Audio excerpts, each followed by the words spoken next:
We read the book. We don't talk about Carol.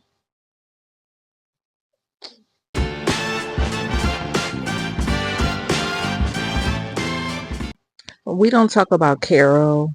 This book right here, we don't talk about Carol. It is a dedicated journalist unearths a generation's old family secret and a connection to a string of missing girls that hit way too close to home in this gripping debut novel.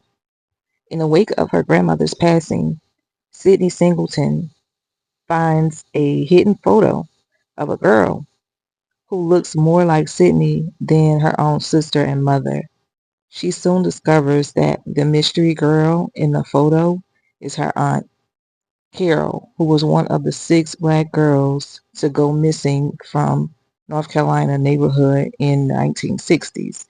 For the last several decades, not a soul has talked about Carol or what happened to her.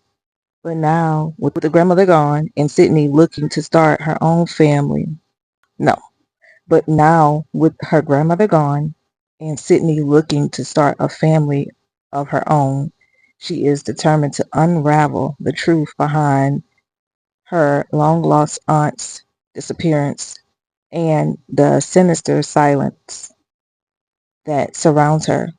Unfortunately, this is a familiar territory for Sydney.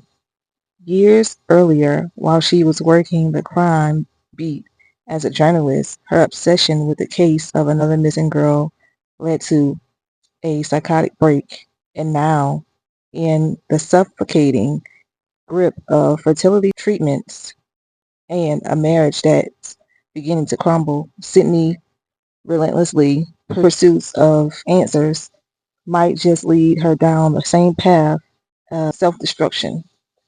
As she delves deep into Carol's faith, her own troubled past reemerges, clawing its way to the surface with a vengeance. The web of secrets and lies entangling her family leaves Sydney questioning everything, her fixation on the missing girls and her future as a mom, and her trust in those she knows and loves.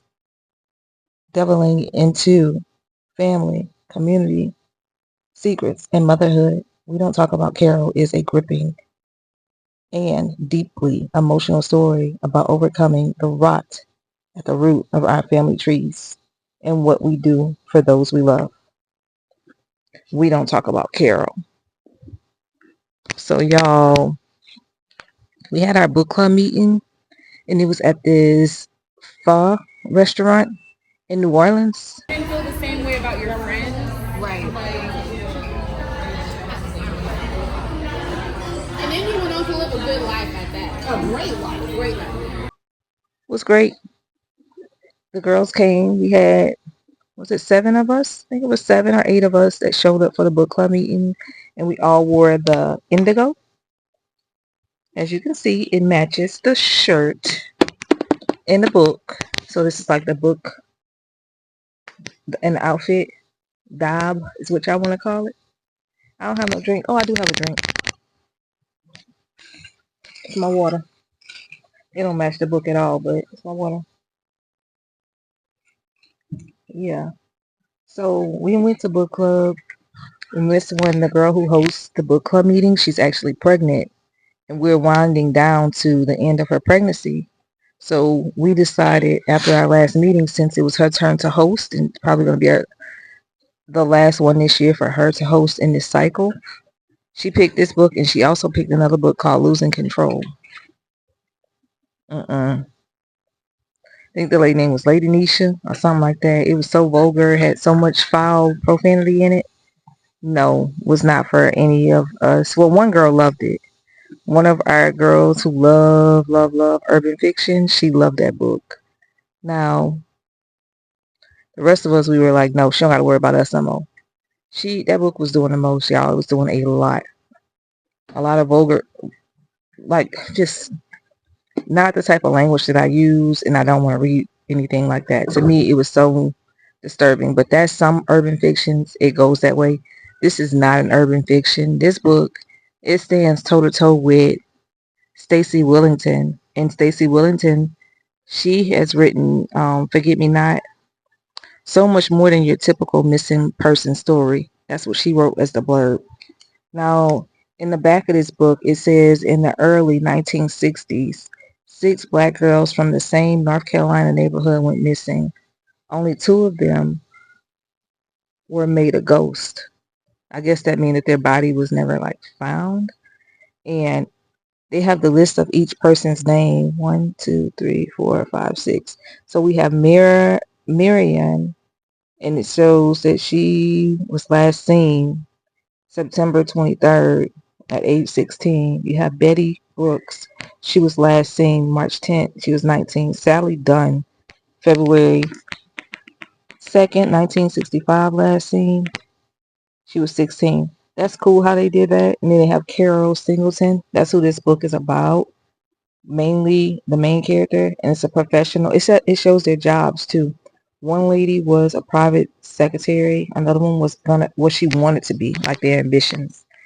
One wanted to be a beautician. One wanted to be a pharmacist. One wanted to be a professional singer. And they show their age and their dates and all of the different things. This is very cool how she did that. I don't know if y'all can see it from here. I'll post it if not. Now let's get into the meat of this book. This book, it was 328 pages long, and it came out 2025. A lot of people recommend this book. It's a well-written mystery. I will say that it was great for me. I read it. I didn't feel like it was slow, but some of the book club members felt like this book was slow to start, and then it picked up. I was intrigued. I've been reading terrible thrillers and mysteries lately, so this one really impressed me. So I was very intrigued by this book, y'all. I thought it was great. She did her thing with how she wrote it. Let's get into the meat of this book. This book, ooh, I was dropping something. I said it came out 2025. I don't know what month. And this was Kristen L. Berry is the author. A mystery. It was a mystery. I don't know if y'all can see it from here. It was a mystery. Let me sit up. Yeah, this was a historical fiction type, but it was in modern time, but they were making flashbacks back into the 60s and when the high schoolers started to go missing, so it puts you in that time. I was recommended this book by one of my book club members. It was her turn to choose it. I think Bree, she picked it. Would I read it again? No. Would I recommend it again? Yes. I would recommend this book. Not again, but I would recommend this book to people who like mysteries and who likes whodunits, but in a clean type of way with a lot of black culture in it and diversity in news and journalism and that type of deal in it. The characters that resonated with me, I say the family theme, the journalism, the communication in me, it actually read very well. Emotions and thought, girls gone missing, especially African American girls gone missing because they are the forgotten ones. So the author, her writing, and personally about her, I don't know too much about her. Let's find out. So she's a writer and a communication executive. Born and raised in Metro Detroit, Berry graduated from the University of Michigan with a bachelor's degree in English language and literature. She has provided PR, communication, and expertise to leading brands for nearly 20 years, all while writing in her spare time. When she isn't writing or reading, Berry can be found lifting heavy in the gym, hiking in Malibu, eating her way through Los Angeles with her partner, or shouting at the latest Formula One race. We Don't Care About Carol is her debut novel. This is very, very good. They also have the audio at the Penguin Random House, is what it says for this book. So, Carol, this is what the author looks like.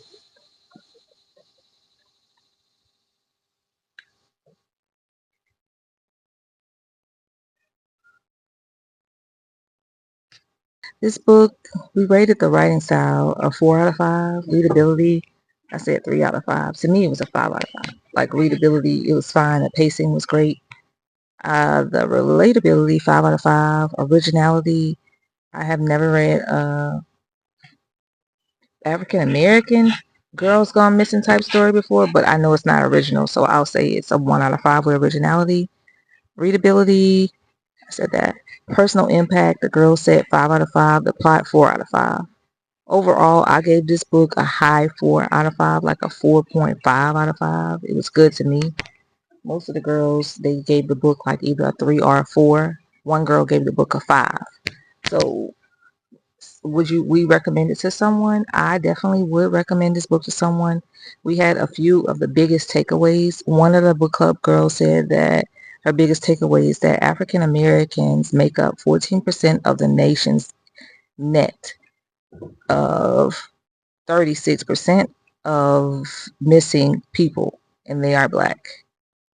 So 14% of the nation and 36% of the ones that are missing. That is interesting. Sad part about this is the African Americans are the least talked about when they've gone missing. We barely hear about them on the news, and definitely not nationally, like just a forgotten group. But we can hear about, not to throw any, I guess you could say it's a stray, you can hear about John Benet Ramsey for 30 years. The same girl that's been missing for 30 years on repeat. Like, and I'm like,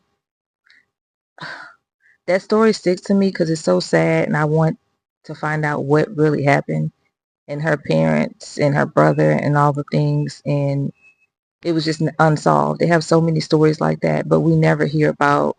It's very rare that African American girls that go missing make it to national news. That's just a fact. Now, another one of the biggest takeaways was how freeing it can be to address generational trauma, even if others don't want to participate or talk about it. Very good. And one of the main quotes that stuck out in this book was what happens in his house stays in his house type situation. What happens in his family stays in his family. So we don't talk about Carol, not in his family. So the book club meeting was a success. We had baby shower cake, and we all bought diapers, and we bought a book for our book club, a baby book for the book club member who is pregnant. We don't talk about Carol. The next book that I'm reading, I am doing a buddy read, So Say, with Raina Swan. And we are in this book, which we both have been avoiding all summer, but summer is ending soon, so we just decided. Well, she said she was going to read it, and I said, I need to read this too before summer is over with. So that is coming up next, y'all. Yeah, so thank you for watching. Like, comment, and subscribe. We don't talk about Carol. We rated this book overall, I'll say like a 4, even 4. I would recommend this book for sure. It was very good to me.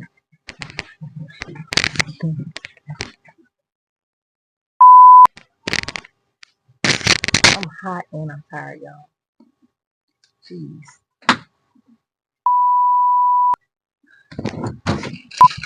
The book club meeting was actually a successful meeting. It was hosted by Bree, and we read the book. I know y'all been waiting for it, waiting for this review for a long time. It's been 6 weeks.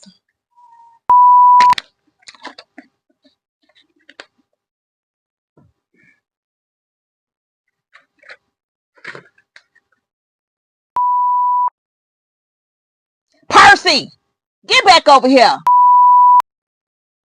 Come here.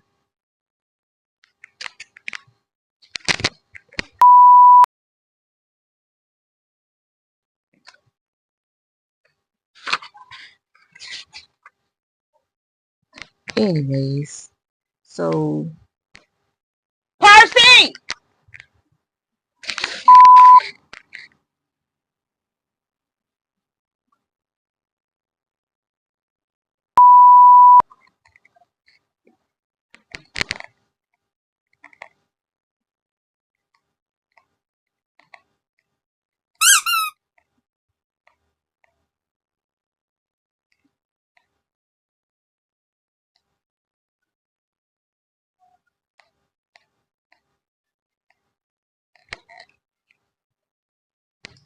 Yeah, I would say. Well, I keep saying I would say.